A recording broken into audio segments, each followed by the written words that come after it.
Hey, what's up, you guys? This is Mike, and welcome to my channel. This channel is about residential real estate investments and primarily for veterans. And today, this video is about how you can get a home for free. There's a big catch. You've got to qualify for it, and this program is super easy to qualify for if you join the military or if you've been in the military. So for a while, I was holding off on making videos like this because I thought it was something that everybody knew about.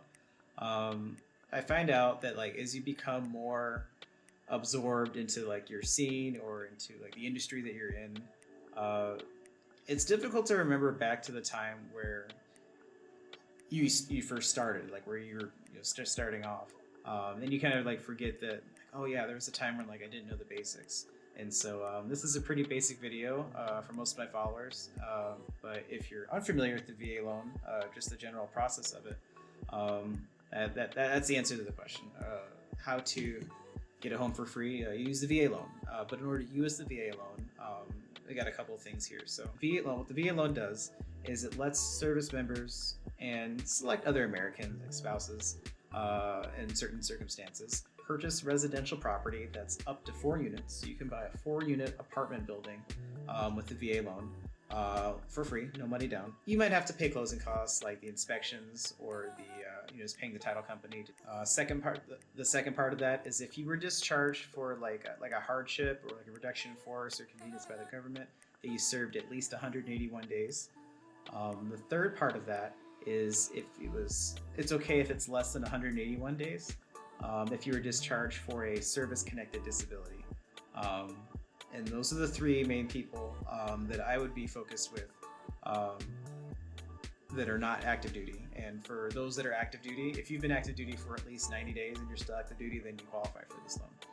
So all you have to do at that point, once you're established that you're one of those people, is get your certificate of eligibility. Now, the lender can usually get this for you, but if you're active duty, you can go to your admin office and they can help you out. Just talk to somebody, hey, I'm looking for my certificate of eligibility, and someone will be able to figure out what that is. Once you get that, you can talk to a lender. Now, the lender is going to give you your budget, and I like to call the budget like the hunting license. It's you can't really look for a home unless you basically know what you're qualified for and what you can afford. That your lender is going to do that for you. So make sure you talk to a lender before you talk to a real estate agent when you're looking for a home. So your lender is going to ask you for your banking details, pull your credit, verify your employment history, and give you a pre-approval letter. So this is different from a pre-qual letter. So the way that I think about it is a pre-qual letter is a preliminary approval, and a pre-approval is a complete pre-approval. And again, I call it the hunting license because unless you're buying cash, you can't really buy anything without this information from the lender. No one's going to take you seriously. To get this information takes a couple weeks, and at the buying table, at the negotiation table when you accept the contract and you go into escrow, it's generally about 30 days from that day until you get the keys, and that doesn't include this pre-approval process.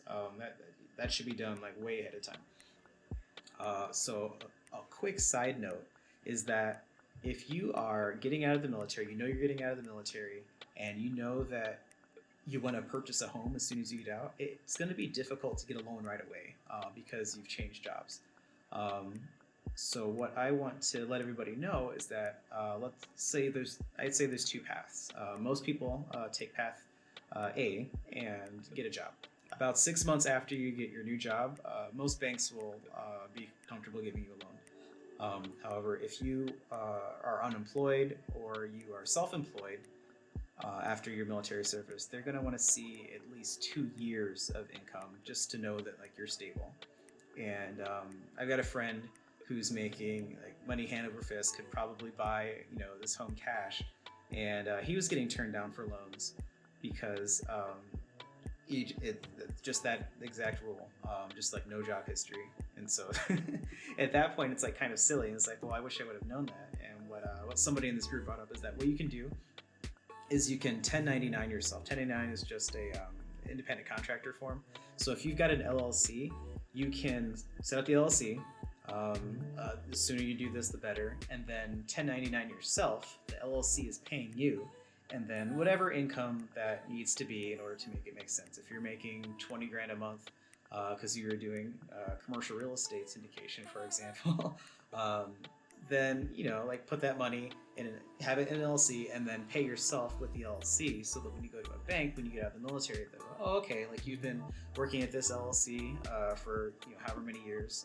That income is pretty stable, and then we trust you to uphold your end of the deal when we issue a mortgage. And then, yeah, that's it. So, like, you've got your hunting license, you go and you find a home, you do your negotiations. Just make sure that you check in with your realtor, that all of the fees that are able to be paid by the seller are paid by the seller. And just for the sake of this conversation, that'll ensure. Just for the sake of this conversation, to keep the home free, just check with your realtor at the negotiation table to make sure that all of the fees that can be paid by the seller are indeed being paid by the seller. And that's it. So if this was helpful, let me know. And if you want to see any more videos, go ahead and let me know. You can send me a message on Instagram or leave a comment here on YouTube. And I'll see you in the next one. Thanks. Bye.